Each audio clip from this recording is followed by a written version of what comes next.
ओम शांति। ओम शांति। ओम शांति। आज 25 तारीख की मुरली है। आज की मुरली में बाबा ईश्वरीय संप्रदाय की आत्मा, उसकी पहचान क्या है। तो ईश्वरीय संप्रदाय की आत्मा माना देही अभिमानी बनने का पुरुषार्थ करने वाला। देह अभिमानी आसुरी संप्रदाय और देही अभिमानी ईश्वरीय संप्रदाय। तो हम सभी ईश्वरीय संप्रदाय के बैठे हैं। इसलिए बाबा कहते कि बच्चे देह अभिमान को खत्म करते जाओ, प्रैक्टिस बार बार करते जाओ। मैं आत्मा हूं, मैं आत्मा हूं। जैसे कि हम सब ने सुना हुआ है, मालूम है, बाबा ने जब उनको शिव बाबा की पहचान हुई, शिव बाबा ने उनकी स्वयं की पहचान दी, तो बाबा ने अभ्यास किया, मैं आत्मा हूं। और जो भी सब संबंधी आदि हैं, फैमिली मेंबर्स हैं, ये भी सब आत्मा है। ये अभ्यास निरंतर किया। तो जब हम आत्मा का अभ्यास करते हैं तो आत्मा तो सतोगुणी है। आत्मा की विशेषताएं दिखाई देती हैं, गुण दिखाई देते हैं। देहाभिमान में होने से ही कमी, कमजोरी, अवगुण, विकारी ख्यालात आना, ये सब चलता है, अपने आप ही आता है। इसलिए बाबा कहते कि बच्चे देही अभिमानी बनने का आपको प्रैक्टिस करनी पड़ेगी। कोई बैठ करके करने की बात नहीं है। चलते फिरते, एक दूसरे के संपर्क में आते, यही स्मृति में रखना है। सब आत्मा है, सब शिव बाबा के बच्चे हैं, सभी आत्माएं सतोगुणी हैं। मैं आत्मा भी सतोगुणी हूं। तो इस प्रकार से ये प्रैक्टिस करते करते अवश्य ही हमारी देही अभिमानी स्थिति बनती जाएगी। और दूसरा बाबा ने कहा है, मर्यादाओं के ऊपर विशेष ध्यान रखो। मर्यादाओं में कभी भी लापरवाह मत बनो। व्यर्थ कुछ है, उसमें भले लापरवाह हो जाओ। व्यर्थ को क्या देखना है, व्यर्थ के ऊपर क्या चिंतन चलाना है, क्या चलना है उस पर। लेकिन मर्यादाएं हमारे जीवन का श्रृंगार भी है। मर्यादाएं हमारी सेफ्टी का साधन भी है। इसलिए बाबा कहते हैं कि मर्यादाएं जो बाबा ने बताई हैं, उन मर्यादाओं को ऐसे मत चलाओ। चलता है, चलो एक मर्यादा नहीं पालन किया तो क्या फर्क पड़ता है, चलता है। लेकिन एक से फिर दूसरा तीसरा शुरू होता जाता है। इसलिए बाबा ने मर्यादा की बात भी सुनाई है। और फिर बाबा ने कहा है कि बच्चे, आपका ये सत्संग है। दुनिया में भी सत्संग बहुत होते हैं, लेकिन दोनों सत्संग में महान अंतर है।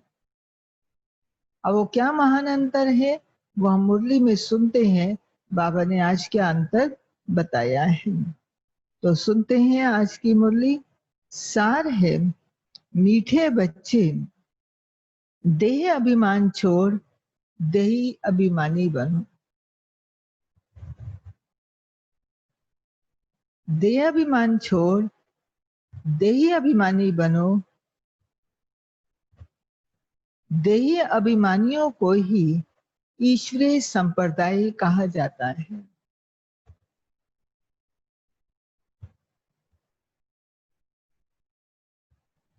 देही अभिमानियों को ही ईश्वरीय संप्रदाय कहा जाता है।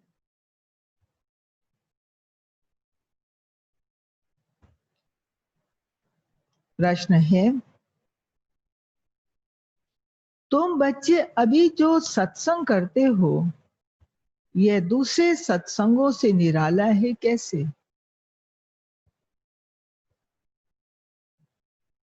तुम बच्चे अभी जो सत्संग करते हो यह दूसरे सत्संगों से निराला है कैसे?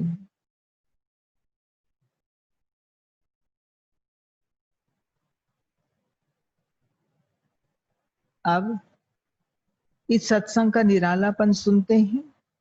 उत्तर है, यही एक सत्संग है जिसमें तुम आत्मा और परमात्मा का ज्ञान सुनते हो। यही एक सत्संग है जिसमें तुम आत्मा और परमात्मा का ज्ञान सुनते हो। यहाँ पढ़ाई होती है, यहाँ पढ़ाई होती है। एम ऑब्जेक्ट भी सामने है, क्योंकि पढ़ाई में एम ऑब्जेक्ट होती है। एम ऑब्जेक्ट भी सामने है।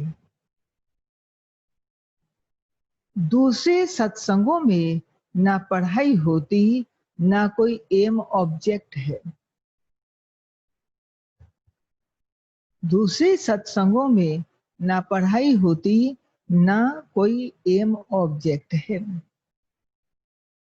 ओम शांति। रूहानी बच्चों प्रति रूहानी बाप समझा रहे हैं। रूहानी बच्चे सुन रहे हैं।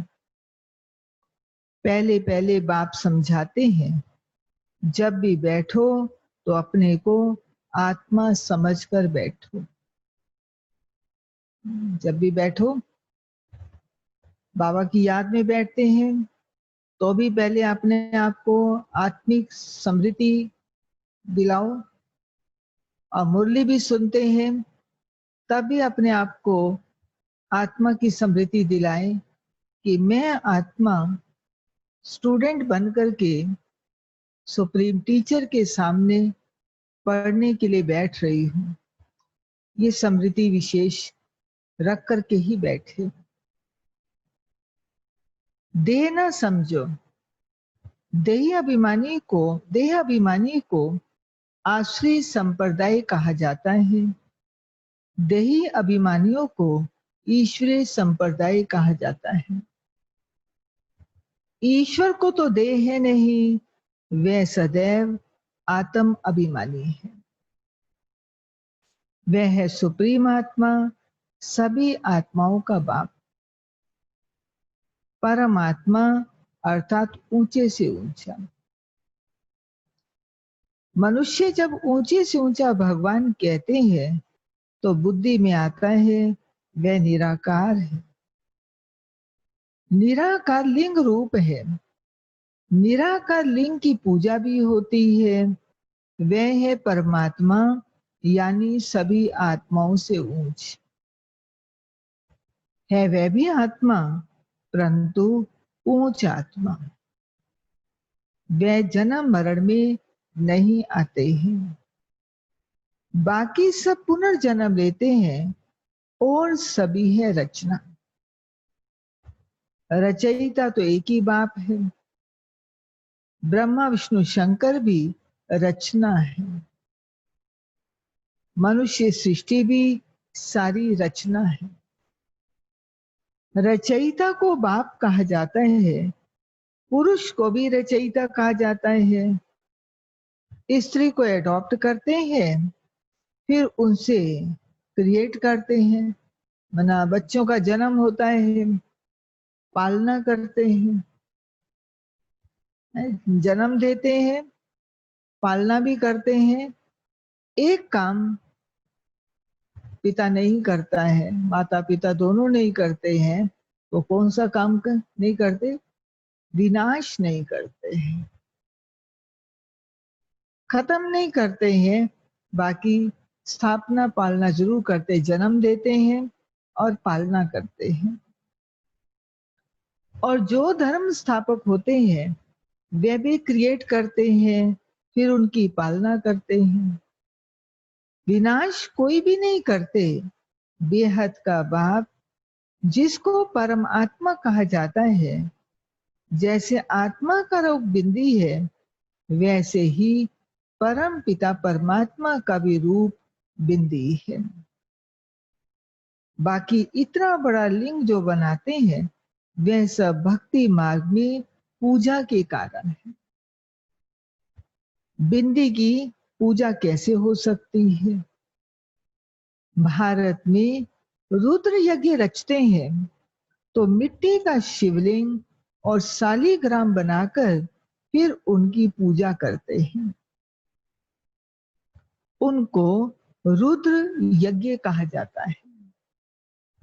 वास्तव में असली नाम इसका क्या है? वो रुद्र यज्ञ कहते हैं।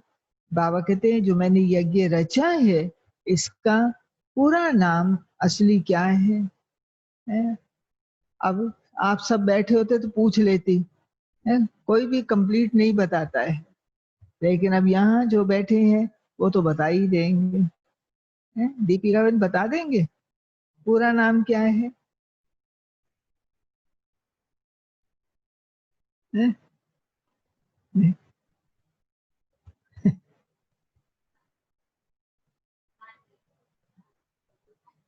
पूरा नाम है, हाँ, पूरा नाम है, हाथ खड़ा करें डेजी बहन कि मैं बता सकती। और भी हाथ खड़ा करो, पूरा नाम कौन बताएगा?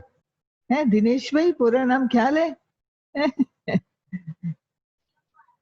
है? जिनको आते हुए हाथ खड़ा करो, पूरा नाम। मधु बहन, मैंने 3-4 हाथ खड़ा कर रहे हैं, सब उन्हीं हाथ खड़ा कर रहे हैं। अच्छी बात है। तो अब आप सुन लीजिए, जिनको मालूम है वो तो अच्छी बात है, जिनको याद नहीं है वह सुन लीजिए। वास्तव में असली नाम है राजस्व अश्वमेध अविनाशी रुद्र गीता ज्ञान यज्ञ। किसने? अच्छा अच्छा, डेजी बहन की आवाज आई है। मैंने कहा आवाज कहाँ से आ गई? ठीक है, बहुत अच्छा। राजस्व अश्वमेध अविनाशी रुद्र गीता ज्ञान यज्ञ। सबने आवाज भी सुन ली और वैसे भी बाबा की बात भी सुन ली है कि पूरा नाम है राजस्व अश्वमेध अविनाशी रुद्र गीता ज्ञान यज्ञ, जो शास्त्रों में भी लिखा हुआ है। अब बाप बच्चों को कहते हैं अपने को आत्मा समझो, और जो भी सत्संग है उसमें आत्मा या परमात्मा का ज्ञान ना कोई में है, ना कोई दे सकता है। वहां तो कोई एम ऑब्जेक्ट होती नहीं है। तुम बच्चे तो अभी पढ़ाई पढ़ रहे हो, तुम जानते हो आत्मा शरीर में प्रवेश करती है, आत्मा विनाशी है, शरीर विनाशी है। शरीर द्वारा पाठ बजाती है, आत्मा तो अशरीरी है ना। कहते भी है अशरीरी आए हैं, अशरीरी जाना है। शरीर धारण किया, फिर शरीर छोड़कर अशरीरी जाना है। ये बात तुम बच्चों को ही बैठ समझाते हैं। यह भी बच्चे जानते हैं भारत में सतयुग था तो देवी देवताओं का राज्य था, एक ही धर्म था। यह भी भारतवासी नहीं जानते हैं। बाप को जिसने नहीं जाना उसने कुछ नहीं जाना, है ना। अपने पिता को ही नहीं जाना तो बाकी क्या जाना? पिता के साथ ही तो सारी बातें जुड़ती हैं। इसलिए बाबा कहते बाप को नहीं जाना तो कुछ नहीं जाना। प्राचीन ऋषि मुनि भी कहते थे हम रचयिता और रचना को नहीं जानते हैं। रचयिता है बेहद का बाप, वही रचना के आदि मध्य अंत को जानते हैं। आदि कहा जाता है शुरू को, मध्य बीच को। आदि है सतयुग, जिसको दिन कहा जाता है। फिर मध्य से अंत तक रात होती है। दिन है सतयुग त्रेता, स्वर्ग, स्वर्ग है wonder of the world. Bharat ही स्वर्ग था जिसमें लक्ष्मी नारायण राज्य करते थे। यह भारतवासी नहीं जानते हैं। अभी बाप अभी स्वर्ग की स्थापना कर रहे हैं। बाप कहते हैं अपने को आत्मा समझो, हम फर्स्ट क्लास आत्मा हैं। हम साधारण आत्मा नहीं है, हम फर्स्ट क्लास आत्मा है। इसलिए बाबा कहते अपने अनादि स्वरूप को याद करो। मैं आत्मा कितनी शुद्ध पवित्र हूँ, मैं शांत हूँ, प्रेम स्वरूप हूँ। अपने आदि स्वरूप को याद करो। आदि स्वरूप आपका कितना दिव्य स्वरूप है। इसलिए कि मैं फर्स्ट क्लास आत्मा हूँ। इस समय मनुष्य मात्र सब देह अभिमानी है। बाप आत्म अभिमानी बनाते हैं। आत्मा क्या चीज है यह भी बाप बतलाते हैं। मनुष्य कुछ भी नहीं जानते, बल कहते भी है भ्रिकुटी के बीच चमकता है अजब सितारा, परंतु वे क्या है, कैसे उसमें पार्ट भरा हुआ है, वे कुछ भी नहीं जानते। अभी तुमको बाप ने समझाया है। तुम भारतवासियों को 84 जन्मों का पार्ट बजाना होता है। भारत ही ऊंच खंड है। जो भी मनुष्य मात्र हैं उनका यह तीर्थ है। सर्व की सदगति करने बाप यहाँ आते हैं। रावण राज्य से लिबरेट कर गाइड बन ले जाते हैं। बाबा कहते केवल लिबरेट नहीं करता हूँ, लिबरेट कर फिर गाइड बन करके ले भी जाता हूँ। मनुष्य तो ऐसे कह देते हैं, अर्थ कुछ भी नहीं जानते। भारत में पहले देवी देवता थे, उन्हों को ही फिर पुनर्जन्म लेना पड़ता है। भारतवासी ही सो देवता, सो क्षत्रिय, सो वैश्य, सो शूद्र बनते हैं, पुनर्जन्म लेते हैं ना। इस नॉलेज को पूरी रीति समझने में कितने समय लगता है? इस नॉलेज को पूरी रीति समझने में बाबा कहते समझने में 7 रोज लगते हैं ना। 7 रोज का महत्व है ना। अगर सही रूप से समझने की कोशिश करे, समझ में तो आती है, बाकी तो फिर धारणा की बात आती है। धारणा में तो फिर पुरुषार्थ करना होता है। धारणा में ही तो नंबरवार है। जिसने जितना समझा है वैसे ही फिर धारणा करता है।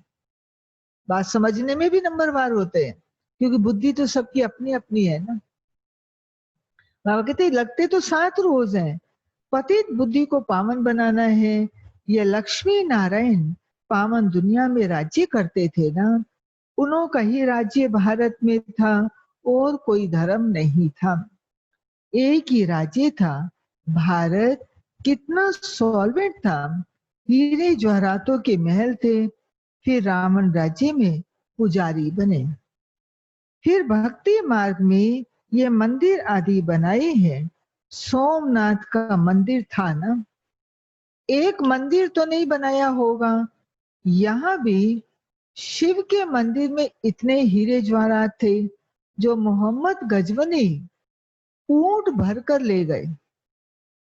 एक मंदिर की बात बाबा कहते हैं कि ले गए।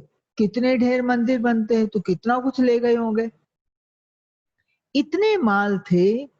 ऊंट तो क्या, कोई लाखों ऊंट ले आए तो भी भर ना सके, इतना था। इतना आप सोचो भारत में धन माल था।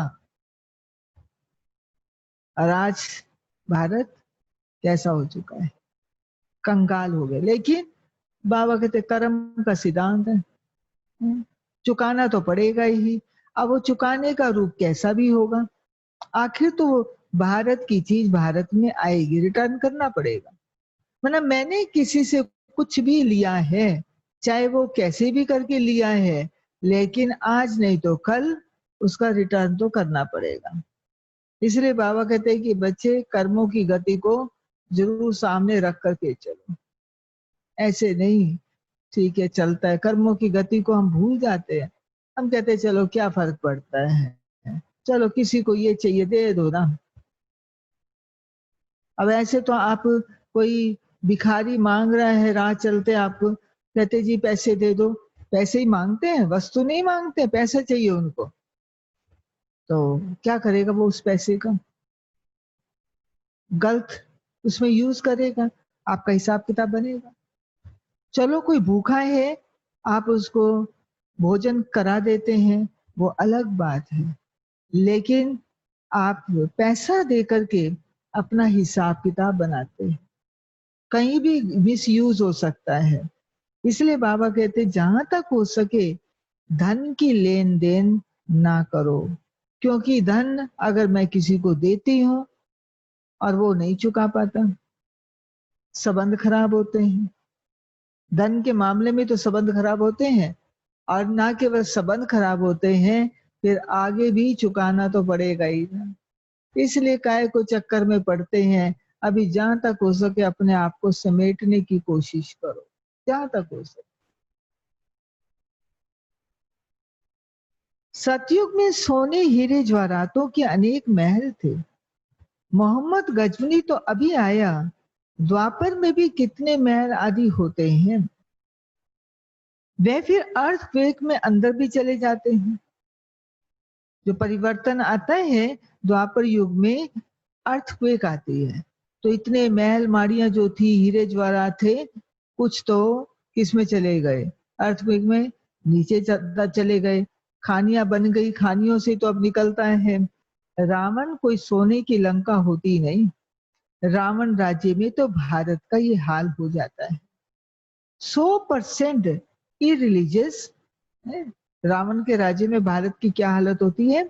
100% इरिलीजियस, अनराइटियस, इंसॉल्वेंट, पतित, विशियस बन जाते हैं।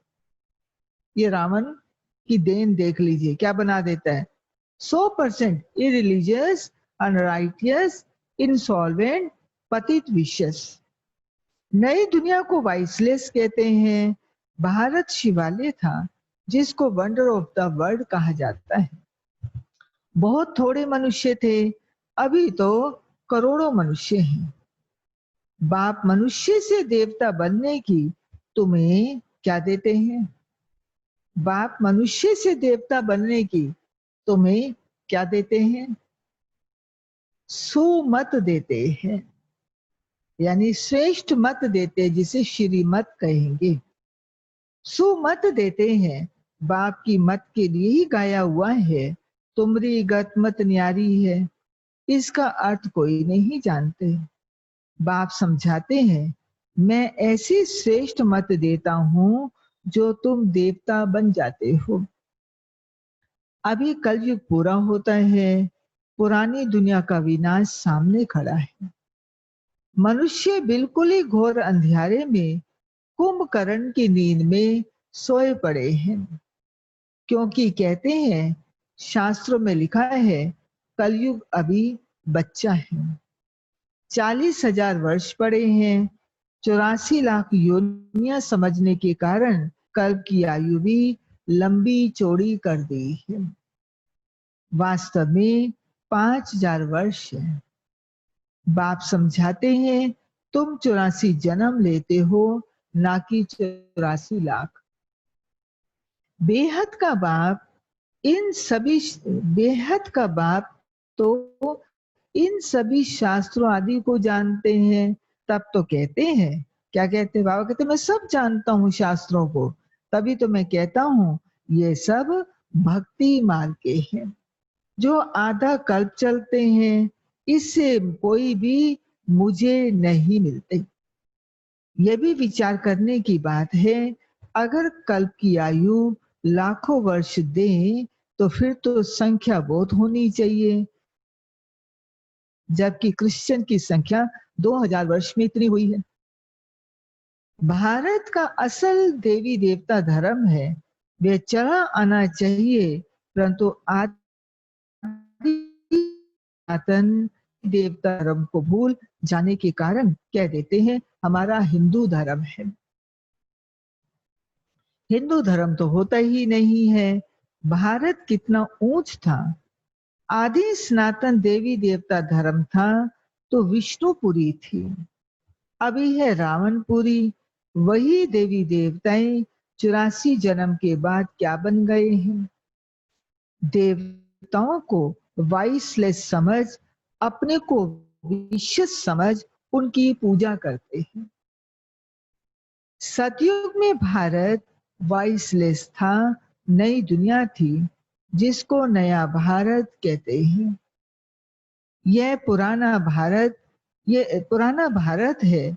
नया भारत क्या था, पुराना भारत देखो क्या है।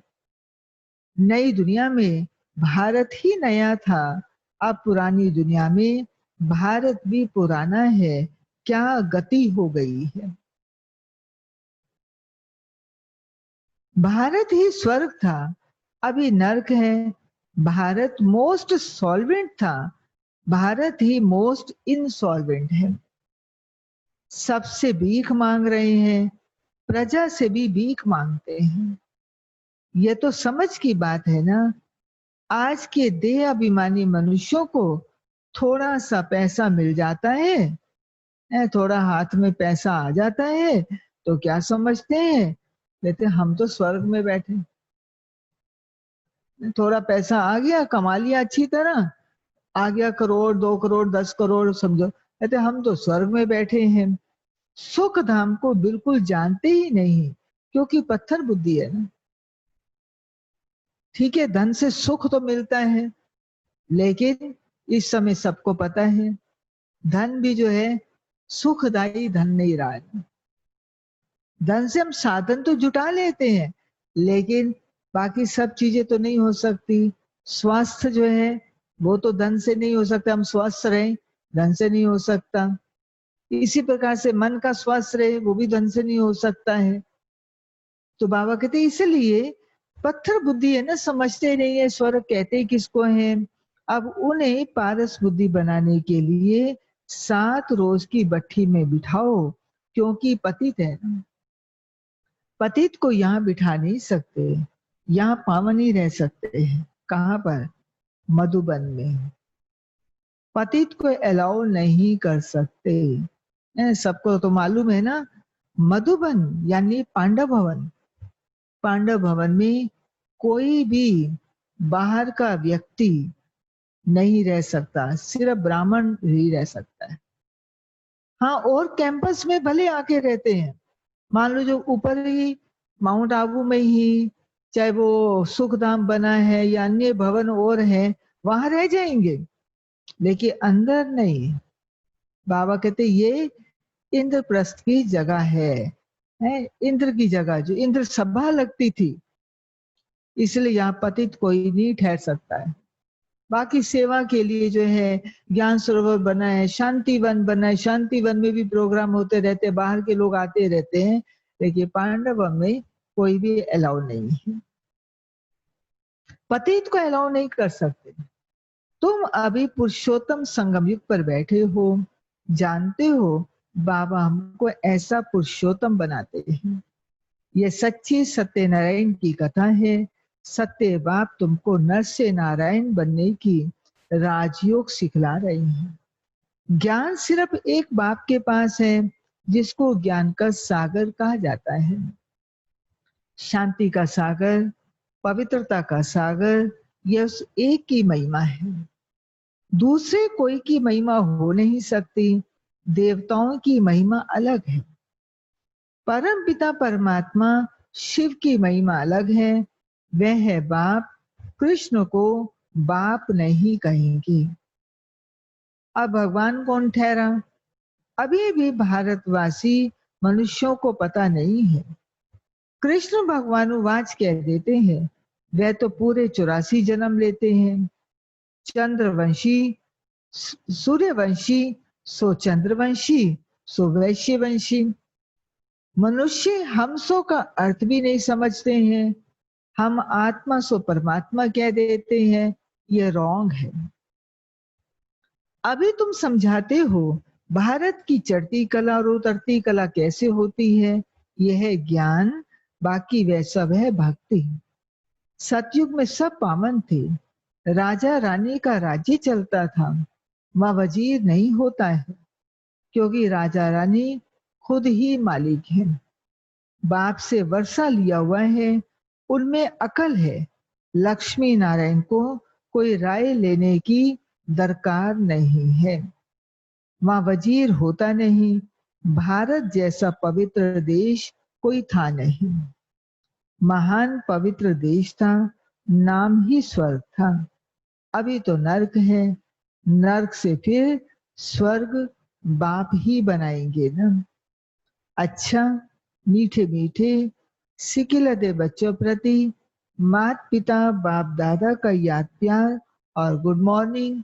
रूहानी बाप की रूहानी बच्चों को नमस्ते। रूहानी बच्चों की रूहानी बाप को नमस्ते। धारणा के लिए मुख्य सार। फर्स्ट पॉइंट है, एक बाप की सुमत पर चलकर मनुष्य से देवता बनना है।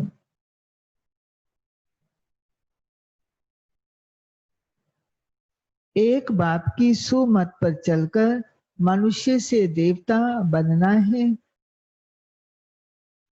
इस सुहावने संगम युग पर स्वयं को पुरुषोत्तम पारस बुद्धि बनाना है।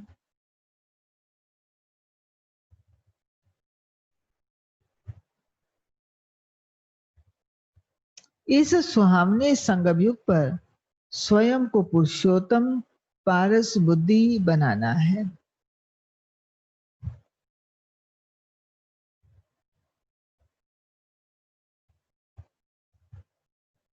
सेकंड पॉइंट है,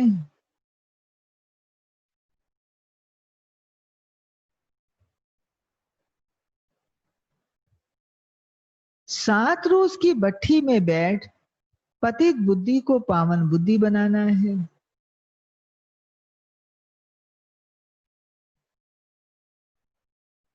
सात रोज की भट्ठी में बैठ पतित बुद्धि को पावन बुद्धि बनाना है।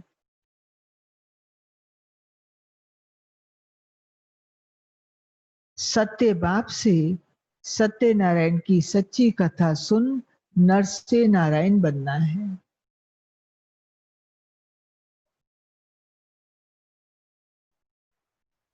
सत्य बाप से सत्य नारायण की सच्ची कथा सुन नर से नारायण बनना है। वरदान। फरिश्तेपन की स्थिति द्वारा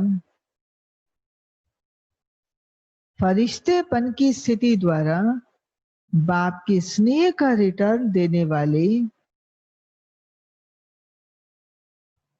फरिश्तेपन की स्थिति द्वारा बाप का स्नेह का रिटर्न देने वाले समाधान स्वरूप भव। समाधान स्वरूप भव। इसका स्पष्टीकरण है, फरिश्तेपन की स्थिति में स्थित होना यही बाप के स्नेह का रिटर्न है। यही बाप के स्नेह का रिटर्न है। ऐसा रिटर्न देने वाले समाधान स्वरूप बन जाते हैं। समाधान स्वरूप बनने से स्वयं की व अन्य आत्माओं की समस्याएं स्वतः समाप्त हो जाती है। बस एक लक्ष्य ये रखें कि मुझे समाधान स्वरूप बनना है। समस्या आएगी, हर समस्या का समाधान है। हर समस्या का समाधान है। जब अपने मन में संकल्प होगा कि मुझे समाधान स्वरूप बनना, तो अपने आप समाधान निकल आएगा। लेकिन अगर समस्या को समस्या लेकर के चलते जब बनाते जाओ तो उलझते जाते खुद ही जाल में फंस जाते हैं। नुकसान खुद का ही होता है। इसलिए बाबा कहते समस्या को कभी बड़ा मत करो। आइए समस्या, उसका हल क्या है। उस समय हल अगर नहीं सूझता है, कोई बात नहीं, थोड़ा इंतजार कर लो, धैर्य रख लो, बाबा के पास बैठ जाओ। बाबा ये बात है, अब बताइए क्या करना है। मुझे कुछ समझ नहीं आ रहा, आप ही बताइए। बाबा से मेरा अगर क्लोज रिलेशन होगा तो बाबा आपको जरूर बताएगा ना। पहले उनसे रिलेशन तो बना के आपको रखने पड़ेंगे ना। रिलेशन है नहीं, जब जरूरत है तब चल पड़े, ऐसा नहीं। रिलेशन बनाओ उससे, फिर आपको हर बात में बाबा टचिंग देगा, मदद करेगा।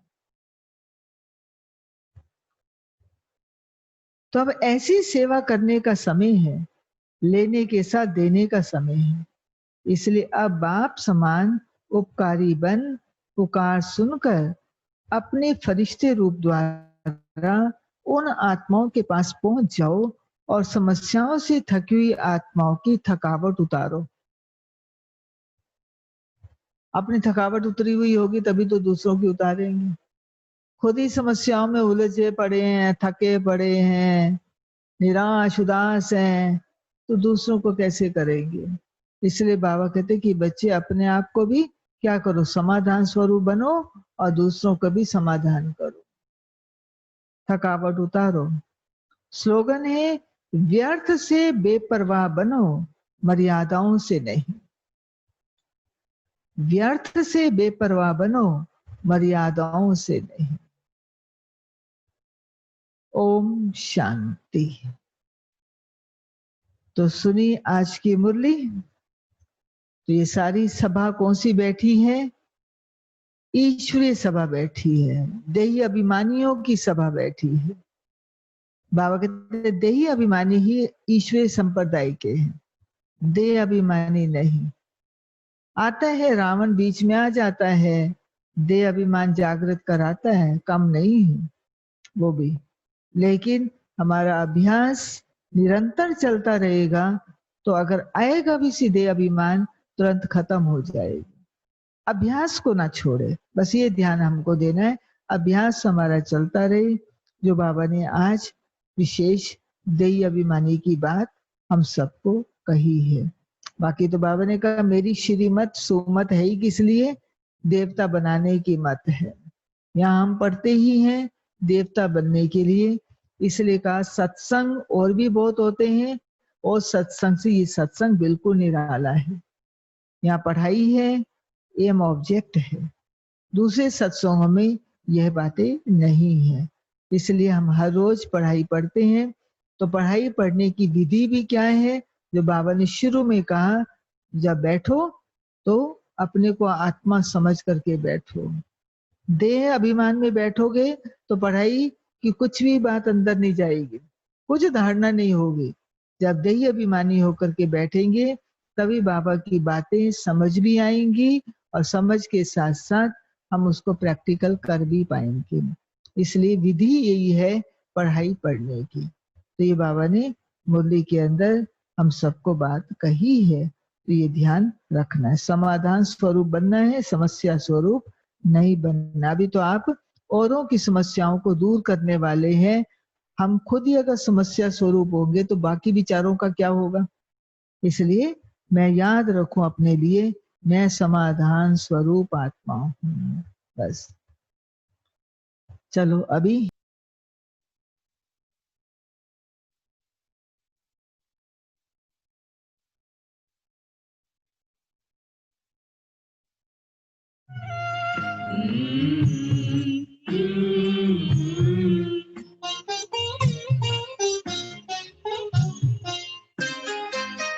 साथ तुम्हारा प्रभु कितना है प्यारा, साथ तुम्हारा प्रभु कितना है प्यारा। मिल गई मंजिल, मिल गया किनारा, मिल गया किनारा। साथ तुम्हारा प्रभु कितना है प्यारा, साथ तुम्हारा प्रभु।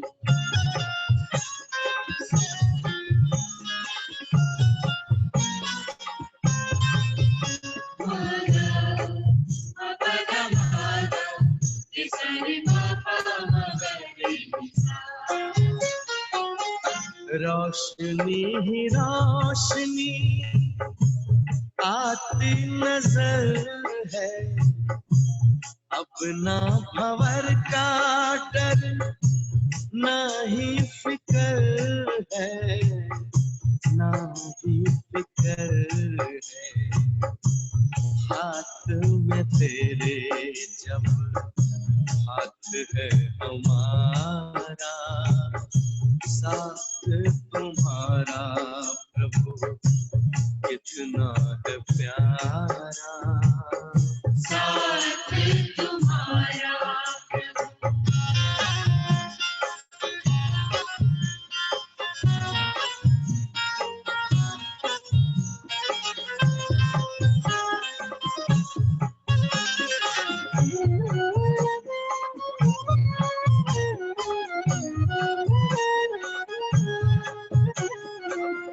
किसको खबर है कौन साथ है हमारे, जिसकी नजर से चलते चांद और तारे, चांद और तारे। कितनी ही बार तुमने पार उतारा, साथ तुम्हारा प्रभु कितना है प्यारा। साथ तुम्हारा